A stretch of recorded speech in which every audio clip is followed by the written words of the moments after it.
මම කියන එපාම මට කෑම ඕන්න නැහැ මේ දේවල් කරන්න මං කොහොමත් තව ටික දවසකින් මැරෙන්න කෙනෙක් මෙච්චර දේවල් ඕන්න නැහැ. එහෙම කියලා මං එයාට රිද්දනවා. ඒ කියන්නේ හිතලා නෙමෙයි මගේ වේදනාව මං පිට කරනවා. ජීවිතය ගැන බලාපොරොත්තුවක් අනාගතයක් මොනවාද කරන්න කියලා කිසිම දැනුමක් නැතුව හිටපු ළමයෙක්. ඒ අසනීපයක් කියන දැනගත්තු මොහොතින් නම් මගේ මුළු ඉස්කෝලේම මගේ ඉස්කෝල ටීචර්ස්ම මගේ නෑදෑයෝ හැමෝම වෙනස් වුණා. මරණය හොඳයි කියන දැනට මගේ මෙන්ටලිටි එක ඩවුන් වෙලා තිබ්බේ. ඉස්කෝලේ යන්න බෑ, මුකුත් කරන්න බෑ. මම අද වෙද්දි මගේ අම්මා තාත්තටවත් කිසිම විදියකින් බර්න් එකක් වෙන්නේ නැතුව මගේ ලයිෆ් එක ගෙනියනවා. ඒ දෙන්න මට hina වෙලා පෙන්නුවට ඒ දෙන්නගේ ඇස්වල වේදනාව මම දවස ගාන දකිනවා. මාස 6කින් යනකොට ඒක 84ක් දක්වා වැඩි වෙලා තිබ්බා. ඒ කියන්නේ මට රිස්ක් එකක් තිබ්බනම් ඒක ඩබල් වෙලා තිබ්බේ.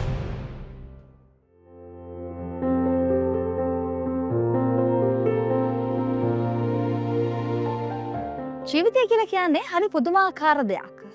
තමන්ගේ දෛවය කියලා කියන්නේ තවත් පුදුමාකාර දෙයක්. ජීවිතය ලැබෙන හැම තැනකදීම ජීවිතය ගැන හිතන හැම කෙනෙක්ම තමන්ගේ දෛවය ගැනත් හිතනවානේ. මේ තමයි මං ලබා උපන් හැටි. මේ තමයි මගේ දෛවය. එහෙම කියලා තමන්ගේ ජීවිතය සමහරවිට එක රාමුවකට වෙන් කරගෙන ඇති. හැබැයි ඔබ ලබා උපන් විදිහටම ජීවත් වෙන්න ඕනි. මරණය දක්වාම ඔබ ඒ විදිහටම ඉන්න ඕනි කියලා නියමයක් නැහැ. තමන්ට හොඳ විදිහට නරක විදිහට හම්බුණත් ඒක වෙනස් කරගන්න ඕනේ කොහොමද කියන එක පිළිබඳව අදහස තියෙන තමන් ළඟමයි. හිතන්න යම් කිසි විදිහකට වාට යම් ප්‍රශ්නයක් ඇති වෙනවා. ඔයා ඉපදෙනකොටම යම් තත්වයකට නැත්නම් යම් රෝගී තත්වයකට ගොදුරු වෙනවයි කියලා. ඔයා ජීවිත කාලෙම එහෙම ජීවත් වෙනවද? නෑ. එහෙම වෙන්න ඕනේ නෑ. දෛවයට පවා අභියෝග කරන්න පුළුවන් ශක්තියක් ඔයා ළඟ තියෙන්නට ඕනේ. ඒ ආත්ම ශක්තිය අපිට මෙනාෂා ගුණවර්ධනගේ අහලා දැනගන්න පුළුවන්.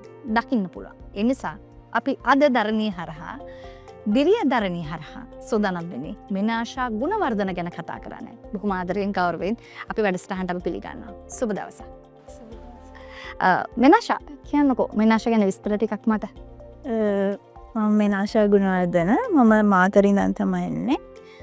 මම දැනට සෝෂල් මීඩියා ඉන්ෆ්ලුවෙන්සර් කෙනෙක්, කන්ටෙන්ට් ක්‍රියේටර් කෙනෙක් විදිහට වැඩ කරනවා.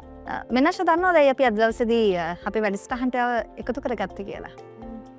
දන්නව නේද?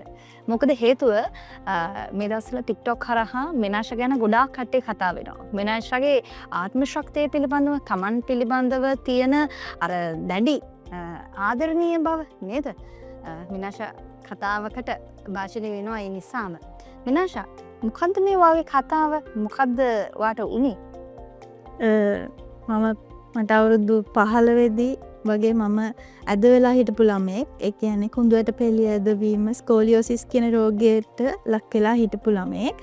එතකොට ජීවිතය ගැන බලාපොරොත්තුවක් අනාගතයක් මොනවාද කරන්න කියලා කිසිම දැනුමක් නැතුව හිටපු ළමයෙක්. එතකොට මට වාසනාවකට මට සර්ජරි එකක් කරලා සනීප වෙන්න පුළුවන් වුණා.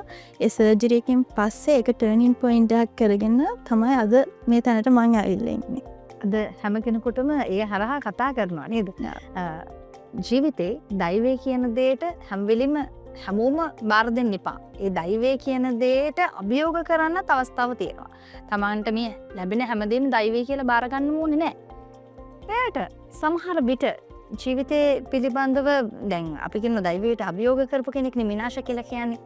එහෙම අභියෝග කරන්න බැරි වුණා නම් නැත්තම් සාම්ප්‍රදායික විදිහට හිතුවා නම් නෑ මේක තමයි මට ලැබිච්ච විදිය මේ තමයි මං ඉපදුණු විදිය.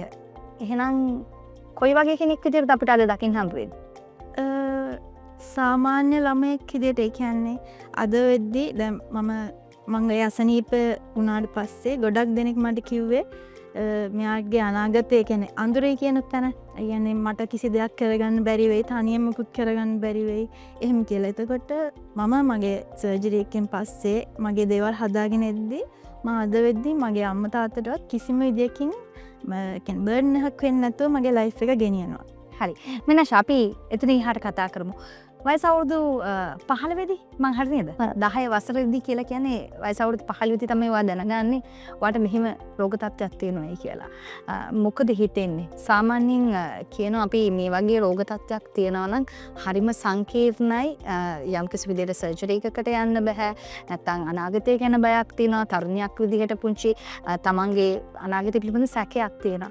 මොකද හිතෙන්නේ මුලින්ම තමන්ට මේ තියෙන තත්ත්වය පිළිබඳව දැනගත්තා. මං 10 වසරට එනකොට මම ස්පෝර්ට්ස් කරපු ජිම්නාස්ටික් කරපු කියන්නේ සාමාන්‍ය ළමයෙක් හිටියට හිටපු කෙනෙක්.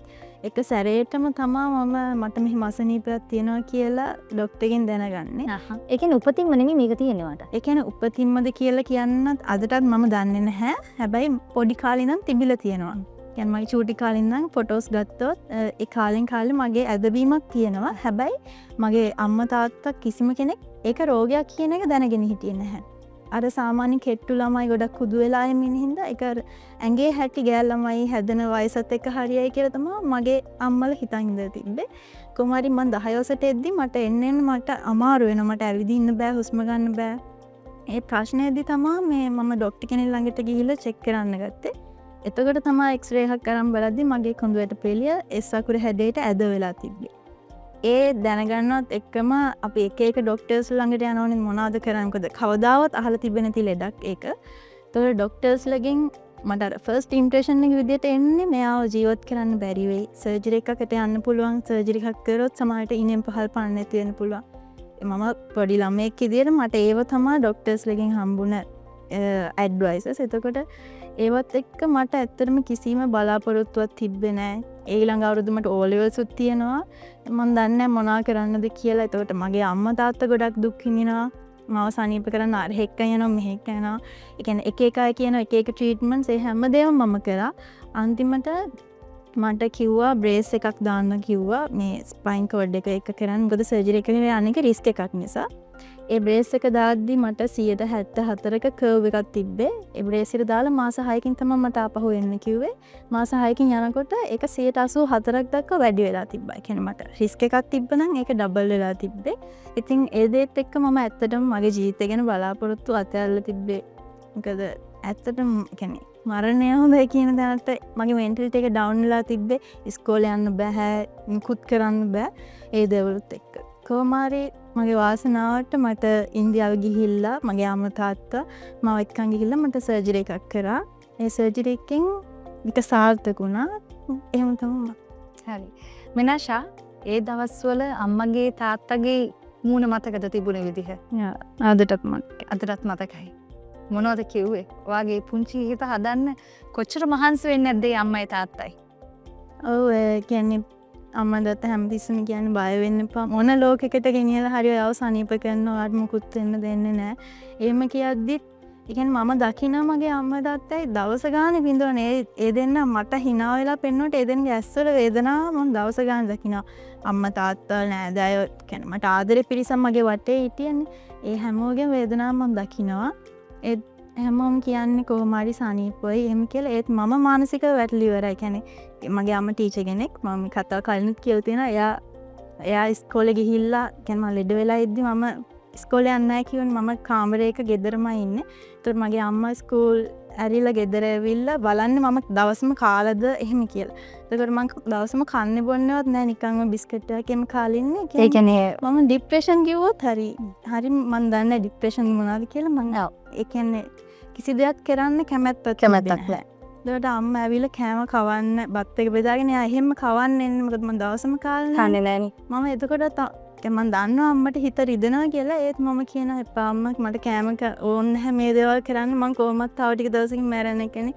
මෙච්චර දේවල් ඕනේ නැහැ. එහෙම කියලා මම එයාට රිද්දනවා. ඒ කියන්නේ හිතලා නෙමෙයි මගේ වේදනාව මම පිට කරනවා නෙමෙයි. ඒගොල්ලේ විඳපු දුකට මං අද වෙදි සාධාරණයක් කළා කියලා මම හිතනවා. අනිවාර්යයෙන්ම.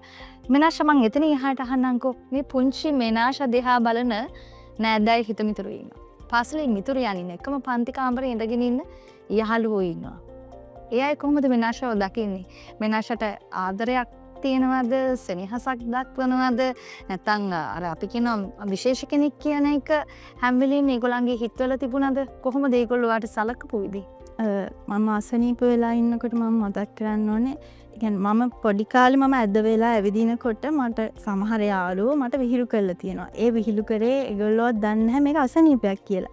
අපි අර සාමාන්‍ය ළමයිට අර කියන්නේ බුලි කරන ඕනේ සමහර අය කැතයි. ඒ කල්ලුයි යනම ඒ වගේ මටත් තිබ්බ එහෙම කාලයක් මම ඇවිදින විදිය ඇදයි එහෙම කියලා. හැබැයි මාදරත් කියනවා යාළුවෝ දැනගෙන නෙමෙයි ඒක කරේ අසනීපයක් කියලා.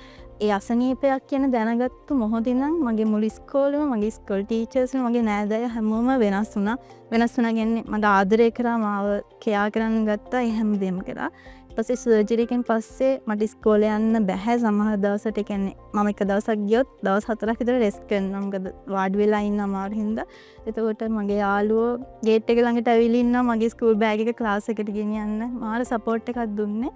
හැබැයි ඒගොල්ලොන්වත් මගේ ගුරුවරුවත් හීනකින්වත් හිතන්නේ නැතුව ඇති එදා ඒ හිටපු ළමයා අද මේ වගේ තැනකට එන්නේ නැති කියලා. අද ඒගොල්ලෝ දකිද්දි මගේ යාළුවෝ අදටත් මට කමෙන්ට්ස් කරනවා මැසේජ් දානවා යාළුවා ගොඩාක් ආඩම්බර වෙනවා මං අද ඉන්න තැන ගැන. මම මෙහෙම කතා කරනවා කෙනෙක් නෙමෙයි ඉස්කෝලේ යන කාලේ. ඒගොල්ලන්ටත් හිතාගන්න බෑ මගේ ඉම්ප්‍රූව්මන්ට් එක කොයි වගේද කියලා. දැන් වර්තමාන වෙනකොට මෙනාෂාට දවසක් කියලා කියන්නේ කොයිතරම් වෙලාවක්ද? ඒක ගත කරන්න කොච්චර වෙලාවක් යන්නේ නැද්ද කියලා හිතාගන්න පුළුවන්. හැබැයි එදා පුංචි මෙනාෂාට දවසක් කොච්චර දිග ඇද්ද? කොච්චර අමාරු ඇද්ද? එකම ඉරියව්ව එක විදිහට ඉඳගෙන ඉන්න බැරිකම තියෙන්නේ නැති නේද? හිතට දෙන්නේ නැති නේද දුක අයියර මට බ්‍රේස් එකක් දාන්න කිව්වනේ ඒක පැය 23ක් දාන්න ඕනේ. ඒක දාගෙන හාන්සි වෙලා එහෙම ඉන්නත් බෑ. වාඩි වෙලා එක ඉරියව්වේ ඉන්න ඕනේ. ඒක දාගෙන ඉන්න මාර අමාරු රසනේ හිරයි. මාරම දුකක් ඉඳ ඒ දවස්වල. ඇත්තටම මොකටද ඉන්නේ කියන ෆීලින් එකේ හිටියේ මම. ඒ තරම් හරි අමාරු කාලයක් ඒක මතක් කරද්දි. මම සොකපල මේ තමන්ගේ ආත්ම ශක්තිය වැඩි කරගත්ත පුංචි කෙනෙකුට කොහොමද එහෙම හැකියාවක් එන්නේ? කොහොමද ඔයා විශ්වාස කරේ මේ සර්ජරි එක කරාට පස්සේ මට හොඳ ජීවිතයක් ලැබෙයි කියන එක ඔයා කොහොමද විශ්වාස කරේ? මම තකනද මම ඇද වෙලා ඉටපු කාලේ මම කන්නාඩි ඉස්සරහට යද්දි මගේ ඇදේ පේනවා. මම බලනවද එහා? ඔව් ගොඩක් බලනවා. බල අඬලා තියෙනවා. ඇයි මට මේ ඔයා කෙලින් ගිලත් බලලා තියෙනවද? ඔව් මම මේ කරලා බලන ඇදේ ඉන්නකොට මෙහෙමයි මං හරියට මගේ කොන්දරට පෙළ තිබ්බොත් මෙහෙමයි කියලා හිතලා තියෙනවා. ඔව් මම මේ කියන්නේ මගේ රූපේ මේ වගේ වුණාට ඇඟ ඇදයිනේ මම කල්පනා කරන ඇයි මෙහෙම කියලා. ලස්සන මූණක් දීලා තියෙන මට නේද? ඔව් ඊට පස්සේ සර්ජරි එකෙන් පස්සේ මට සර්ජරියෙන් පස්සේ අමාරු වෙනවා. මම ICU දවස් 4ක් ඉඳලා කොහමද සතියක් විතර ගොඩක් කාලයක් ගිහිල්ලා මම තනියෙන් නැගිටලා මම යනවා කන්නාඩි ඉස්සරහට. ඒ අද්දි මට හිතාගන්න බෑ මේ මමමද කියන එක. ඒක මට දැන් S2 පියාගත්තම මට ඒ ෆීලින් එක එනවා. මොකද තාම දැනෙනවද ඒක? අනිවාර්යෙන්. ඒ කියන්නේ මම උස්ස ගිහිල්ලා කෙලින් වෙලා වෙනම කෙනෙක්. එතට මට මාව මොඩල් කෙනෙක් වගේ තේන කෙනෙක්. ඒ තරම් වෙනස් මම හිටපු විදියත් එක්ක.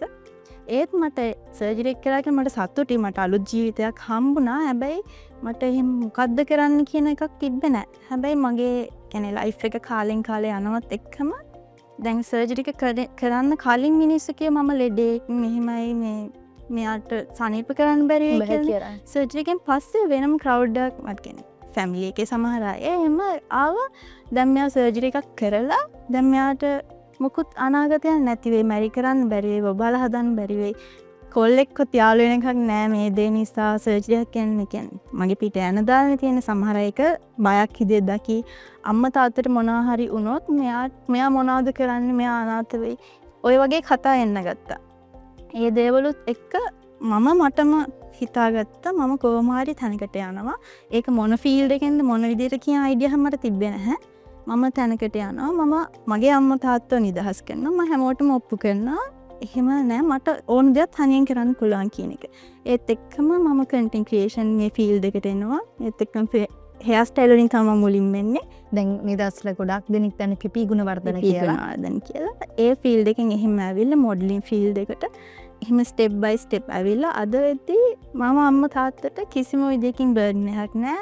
ඒ කියන්නේ සාමාන්‍ය ළමෙක් ගෑල් ළමෙක් වත් තනියෙන් වැඩක් කරගන්න නැහැ නේද වෙද්දී අම්මා දැන් මොඩල් කෙනෙක්වත් අම්මා තාත්තා පස්සෙන්මයි මම කවදාවත් මගේ අම්මා තාත්තව ගෙන්නන්නේ නැහැ. ඒගොල්ලෝ මට අවුරුදු 18ක් 20ක් වෙනකන් මගේ පස්සෙන් ඉඳලා හැමදේම කරා මගේ ජීවිතේ බේරගත්ත එකම ඇතිනේ. තවදුරටත් මම යාලට වදයක් කියන්නේ නැහැ. එහෙම තමයි මගේ ලයිෆ් එක දැන් යන්නේ. කොච්චර ලස්සනට හිතන කෙනෙක්ද. හරි අහිංසක හිතක් තියෙන හරිම ආදරණීය කතාවක් තියෙන බොහොම සුන්දර යුවතියක් ඔබ. ඇත්තටමයි මට හිතුණු දේ මං ඇයව ගොඩාක් වෙහෙස මහන්සි කරේ නැහැ මේ අපේ කතා බහට එන්න කලින්. මොකද මට ඕන වුණා ඇගින් එන ටික ඇත්තටම මේ කැමරාව ඉදිරියට මේ මයික්‍රොෆෝනේ හරහා ඔබට ලබා දෙන්න. ඒ නිසා මං ඇයව ගොඩ කාට අප කියන්නේ බිය ගන්නවා කියලා එහෙම කරේ නෑ ඒව. මං හරි ආදරය කරන කෙනෙක්. ඔබේ අදහස් වලට හරි මාස කරනවා ආදරය කරනවා. මෙනාෂා මෙහෙම කියන්නකෝ. දැන් අද වෙනකොට අපි ආව හරි ආදරය කරන කෙනෙක් පිපි ගුණවර්ධන කියන්නේ content creator කෙනෙක්. එතකොට ඉතින් ගත්තට පස්සේ සමාජයේ ගොඩාක් බලපෑමක් කරන්න පුළුවන් පුද්ගලයෙක් බවට පත් වෙලා තියෙනවා. ඉතින් මේ හැම දෙයක් එක්කම ඔයා නැවත ඉපදුනේ මේ සර්ජරි එකකින් පස්සේනේ. තව මගේ ටර්නින් පොයින්ට් එක කිව්වොත් හරි. ඒක හරි. හරි. මෙනාෂා වර්තමාන වෙනකොට නිරූපණ ශිල්පිනිය? ඔව් මම මේ අවුරුද්දේ Miss World ශ්‍රී ලංකා pageant එකේ third runners up win කරනවා. ඒ වගේම මම මගේම project program එකක් පටන් ගන්න තියෙනවා Fearless Train කියලා මේ scoliosis ලෙඩෙන් අසනීප වෙලා ඉන්න ළමයිට motivation එකක් වෙන්න සහ ඒ අයට සමහර අයට surgeries වලට යන සල්ලි නැහැ ඒ අයට fund raise කරලා මට පුළුවන් විදිහට උදව් කරන්න මගෙන් program එකක් මම කරගෙන යනවා. හරි. විනාශා සමාජයේ දැන් මේ වගේ දරුවෙක්ව දැක්කම අපි එයා දිහා වැඩි අවධානයක් යොමු කරනවා. නැත්තම් අපි කැමති නෑ කෙලින් බලන්න. අපි හොරෙන් හරි බලනවා එයා කොයි වගේද කියලා. දැඩි අවධානයක් යොමු කරනවා. සමහර අය අනේ පව් කියලා කියනවා. දැන් ඒ වගේ කෙනෙකුට ඇත්තටම මොනවද වමනා? ඇත්තටම කියන්න කොයි වගේ අපි කියනවා අර හිතපු තත්ත්වයේ ඉන්න කෙනෙකුට හිටියනම් සමහරවිට වාට ඒ කාලෙදි දැනන්නේ මොනවද? මිනිසුන්ගෙන් අනුකම්පාව දෝනි. මිනිසුන්ගේ පව් කියන එක දෝනි. නැත්නම් කොහොමද මේ මිනිසුන්ගේ හිත හදාගන්න හරි වචනකින් හරි කොහොමද ඒගොල්ලන්ට දෙන්න පුළුවන් සපෝට් එක? ඇත්තටම අසනීපයක් තියෙන කෙනෙක් මං කියන්නේ මොන අසනීපයක් තිබ්බත් කිසිම කෙනෙක් අනේ ඔයා පව් ඔයා මෙහෙමයි කියලා කියන වචන කියන්න එපා. අපි දන්නවා අපි පව් කියලා. කියන්නේ අපි දන්නවා අපි අසරණ නැහැ කියලා තවත් මූණට කියලා අසරණ කරන්න එපා. අපිට උදව් කරන්න ඕනේ වචනකින් හරි නැගිටින්න. ඔයාට පුළුවන් ඔයා බය වෙන්නකෝ අර මේ තැනට යන්න පුළුවන්. ඔයා අල්ලගෙන ඉන්නකෝ ඔයාට. ඒ වගේ ට්‍රස්ට් එකක් තමයි අපි බිල්ඩ් කරන්න ඕනේ. ඒ ට්‍රස්ට් එක මම ලෙඩ වෙලා ඉද්දි මගේ කිසිම කෙනෙක්ගෙන් මට හම්බුන්නේ මගේ අම්මා තාත්තගෙන් ඇරෙන්න. මම අසනීප වෙලා ඉද්දි මට කිසිම මොටිවේෂන් එකක් තිබ්බේ නැහැ. කියන්නේ මම සමාජය දැකලා තිබ්බේ නැහැ. මෙහෙම අසනීපයකින් ජීවිතේ දිනපු මිනිස්සෙක්ව. හැබැයි ඒ කාලේ මගේ හිතේ තිබ්බා මම ජීවත් වුණොත් මේ සර්ජරි එකෙන් ජීවත් වුණොත් මම කවදා හරි කවුරුම හරි වෙනවා. මට අයිඩියා එකක් තිබ්බේ නැහැ කවුද කියන එක. හැබැයි හැමෝම දන්න කෙනෙක් වෙනවා කියන ඒ දේ මගේ හිතේ තිබ්බා. ගොඩක් ආදරය කරන සමාජයට බලපෑමක් කරන්න පුළුවන් කෙනෙක් පුරවැසියෙක් තිබ්බා. ඉතින් මම අද වෙද්දි මේ තැන හදාගත්තට පස්සේ මම ඔය සෝෂල් මීඩියා වල මගේ වීඩියෝ ෂෙයා කරනවා මේ ස්කෝලියෝසිස් සම්බන්ධ. එතකොට තමයි මම දකින්නේ ලංකාවේ කොයිතරම් කොච්චර ගර්ල්ස්ලා බොයිස්ලා ඉන්නවද තනියම සෆර් කරනවා. ඒගොල්ලෝ ෆ්‍රේම් එකක් ඇතුලේ හිර වෙලා ඉන්නවා එළියට එන්නේ නැහැ. සමහර අය සර්ජරි කරලා ඒත් එන්නේ නැහැ එළියට ලැජ්ජා යාල මාක් එක ගැන කියන්න එහෙම කියන්න. අද මම මේ එළියට ඇවිල්ලා කතා කරන්න මේ කාල සීමාවේ මට ගොඩාක් මැසේජස් ඇවිල්ලා තියෙනවා ගර්ල්ස්ලගෙන් අක්කේ මමත් රෙඩි මගේ කියන අනාගතයට බය නැතුව ස්ටෙප් එකක් තියන්න ඔයා තමයි මගේ ඉන්ස්පිරේෂන් එක අංකි thank you. සමහර අය මේ ස්කෝලියෝසිස් වල ට්‍රීට්මන්ට් කරලා අනික වැඩක් නැහැ කියලා අතහැරලා දාපු අය ඉඳලා තියෙනවා. ඒගොල්ලෝ මැසේජ් දානවා ඒගොල්ලෝ ආයෙ ට්‍රීට්මන්ට් කරන්න පටන් ගත්තා. ඒගොල්ලන්ට බලාපොරොත්තුවක් ඇති වුණා මං නිසා කියන එක. ඉතින් ඒ වගේ දෙයක් මට හදන්න පුළුවන් වුණ එක ගැන මං ගැනම ඇත්තටම සතුටුයි. ඔබ ගැන මම හිතනවා මුළු ලෝකයක් සතුටු වෙනවා අද වෙනකොට මේ වැඩසටහන ඉදිරිපත් කරන ඔබ ඉස්සරහා ඉන්න මම හරි ආඩම්බර වෙනවා ඔයා වගේ කෙනෙක් එක්ක මේ වගේ වැඩසටහනක් දරණී හරහා දිරිය දේනියක් ගැන කතා කරන්න ලැබීම ඇත්තටම ලොකු භාග්‍යයක් අපිට. ඉතින් සමාජයේ මිනිස්සු හරි විවිධයි. තමන්ගේ දෛවය ඕන විදිහකට බාර ගන්න පුළුවන්. මේක තමයි මට ලැබිච්ච දේ කියලා ඔබට ඕනම් බාරගෙන නිකන් ඉන්නත් පුළුවන්. හැබැයි නෑ මට මීට වඩා දෙයක් වෙනස් කරන්න පුළුවන්. මගේ දෛවයට උනම් මට අභියෝග කරන්න පුළුවන් කියලා මේ වගේ මෙනාෂ වගේ වෙනස් විදිහට හිතලා තමන්ගේ ජීවිතය පිළිබඳ අලුත් විදිහට ගියපු උදවියක් ඉන්නවා. මේ මෙනාෂ ගැන කතා කරන්නේ අන්න ඒ නිසායි. මෙනාෂ අවසන් වශයෙන් කියන්නකෝ බලන්න. ඔයා මොනවද ඉදිරියට කරන්න බලාපොරොත්තු වෙන්නේ සහ මේ තව පුංචි ප්‍රශ්නයක් අහන්න. දැන් ඔය තිබ්බ කොඳුයට පිළි අපි කියනවා මේ පැති අදේ නේද පැතිකුද්දය මේ තත්ත්වයේ ඉන්න දරුවෙක් මේ වෙනකොට ඔයා දැක්කොත් ඔයා කොහොමද ඒගොල්ලන්ට දක්වන ආදරය සෙනෙහස සහ මොකද්ද ඔයාලට මතක් වෙන්නේ මුලින්ම? මට මාව පේනවා. මම කෙලින්ම මට මාව පේන මම ඔය සමහර ස්කූල්ස් වලට ගිහිල්ලා මම ප්‍රොජෙක්ට් කරන ඒ කියන්නේ ළමයිව දැනුවත් කරන්න. එතකොට මම දකින්නවා සමහර ඇද වෙලා ඉද්දි ඒ ළමයි දකිද්දි මම දන්නවා සමහර අය දන්නේ නැහැ මේ ලෙඩක් කියන එක. මම එයාලගේ මෙන්ටැලිටි එක මට පුළුවන් විදිහට හදලා ඒගොල්ලෝ ට්‍රීට්මන්ට්ස් වලට යවනවා. මම දකින්නේ තව ස්කෝලියෝසිස් තියෙන ළමයෙක් මගේ අතීතය. එතකොට මම try කරන්නේ මට පුළුවන් විදිහට එයාව මං ඉන්න තැනට ඇදලා ගන්න. මං ඒකට තමයි try කරන්නේ. මනස ඉදිරියට අපි කොහොමද දකින්නේ ඔයාව? අපි තව කොයි විදිහට වෙනස් විදිහට ඔයාව දකීද? කොහොමද මම මගේ ප්‍රොජෙක්ට් එක ඉදිරියටත් කරගෙන යනවා. මට පුළුවන් තරම් කාලයක් මම ඒක කරගෙන යනවා. ඊට අමතරව මම මගේම බ්‍රෑන්ඩ් එකක් පටන් ගන්න බලාපොරොත්තු වෙන එක ළඟදිම ලොන්ච් වෙයි. මගේම බිස්නස් එකක්. ඇයි මිනාෂ් ඇවිල්ලා මේ සමාජයේ ඉදිරියට තමන්ගේ කතාව කියන්න හිතුනේ? මම හිතනවා අද අපි මේ දෙවෙනි තුන්වෙනි වතාව වෙන්න පුළුවන් වාගේ ජීවිත කතාව මේ කියලා. ඇයි එහෙම හිතුනේ කියන්න? දැන් ගොඩක් අය කැමති නෑ තමන්ගේ අතීතේ හාරලා අවුසලා ආපෞසරයෙන් මතක් කරගන්න. හැබැයි මිනාෂ් එහෙම නෑ. මිනාෂ් කියනවා මං බිඳුවට වැටුණා. මම කොහොමද නැගිට්ටේ? මගේ ආත්ම ශක්තිය වැඩි කරගත්තේ කොහොමද කියලා. ඇයි ඔයාට ඔයයි කතාව කියන්නේ හිතෙන්නේ? ඒකට මං කිටි ඉස්සෙල්ලා කිව්වා වගේ මම අසනීප වෙලා ඉද්දි මට කිසිම මොටිවේෂන් එකක් තිබ්බේ නෑ. මම අද හිතනවා මම ඒ කාලේ මට කවුරු හරි හිටියනම් සමහරවිට මම මීට කලින් නැගිටින්නත් තිබ්බා මට. එහෙම බලාපොරොත්තුවක් හරි තිබ්බනා. එහෙම තිබ්බේ නෑ. අර කිව්වත් වගේ මම මගේ කන්ටෙන්ට් ෂෙයා කරද්දී ගොඩක් අය මේ ගැන අහනවත් එක්කම තමයි මම හිතුවේ නෑ මම මේ අය වෙනුවෙන් කතා කරනවා. මේ අයට මම මොටිවේෂන් එකක් වෙනවා. ඒත් එක්ක තමයි මම මේ ගමන පටන් ගත්තේ.